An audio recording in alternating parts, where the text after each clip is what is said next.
Permission లేకుండా నడుపుతున్న పాఠశాలలు వివరాల్లోకి వెళ్తే డోన్ పట్టణంలో సరైన ధ్రువపత్రాలు లేకుండా నడుపుతున్న భాష్యం స్కూల్ ఈ సంవత్సరమే ఓపెన్ చేసిన భాష్యం స్కూల్ కి సరైన ధ్రువపత్రాలు లేకపోయినా అడ్మిషన్లు తీసుకుంటున్నారని విమర్శలు వెల్లువెత్తాయి.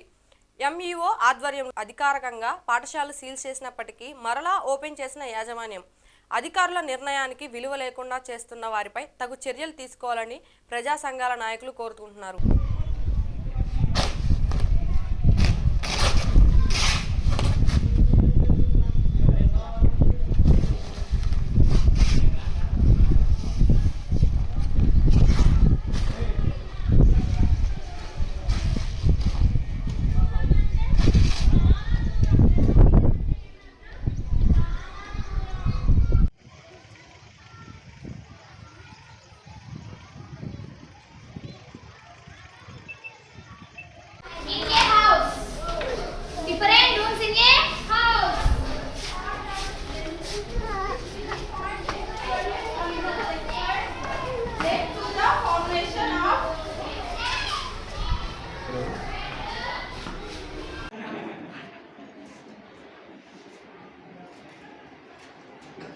मला इम्युनिटी सस्पेंड చేయాలా కరెక్టా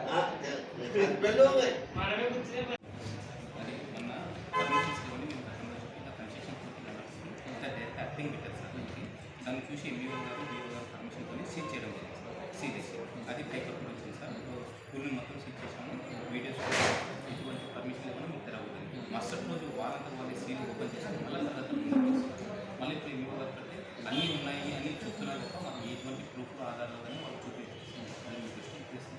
వాళ్ళ ఆధారాలు వాళ్ళు ఇంకా నిన్న కలెక్టర్ మేడం కానీ పోయి కన్సల్ట్ జరిగింది సార్. కొత్త వచ్చిన మేడం కానీ పోయి కన్సల్ట్ జరిగింది సార్. మీరు ఏమైతే ఉన్నాయో చూసి అవి వచ్చిన పాఠశాల నడుపుతున్న భాష్యం స్కూళ్లపై వెంటనే చర్యలు తీసుకోవాలి. అక్రమంగా పాఠశాలకు సీలను తొలగించి పాఠశాలను నిర్వహించడం వాళ్ళపై క్రిమినల్ కేసులను వెంటనే నమోదు చేయాలి. అక్రమంగా సీలను తొలగించి పాఠశాలను నిర్వహిస్తున్న భాష్యం స్కూళ్లపై చర్యలను వెంటనే సీల్ చేసిన స్కూళ్లను నిర్వహిస్తున్న భాష్యం స్కూళ్లపై క్రిమినల్ కేసులను వెంటనే నమోదు చేయాలి. సీల్ చేసినటువంటి భాష్యం స్కూల్ నడుపుతున్నటువంటి భాష్యం యాజమాన్యంపై క్రిమినల్ కేసులను వెంటనే సీల్ చేయాలి. భాష్యం స్కూల్ వెంటనే ఎటువంటి పర్మిషన్ లేకుండా నిర్వహిస్తున్న భాష్యం స్కూల్ వెంటనే ఎటువంటి పర్మిషన్ లేకుండా భాష్యం స్కూల్ నిర్వహిస్తున్న యాజమాన్యంపై క్రిమినల్ కేసును వెంటనే నమోదు చేయాలి. ఎటువంటి పర్మిషన్ లేకుండా భాష్యం స్కూల్ నిర్వహిస్తున్న యాజమాన్యంపై క్రిమినల్ కేసులను వెంటనే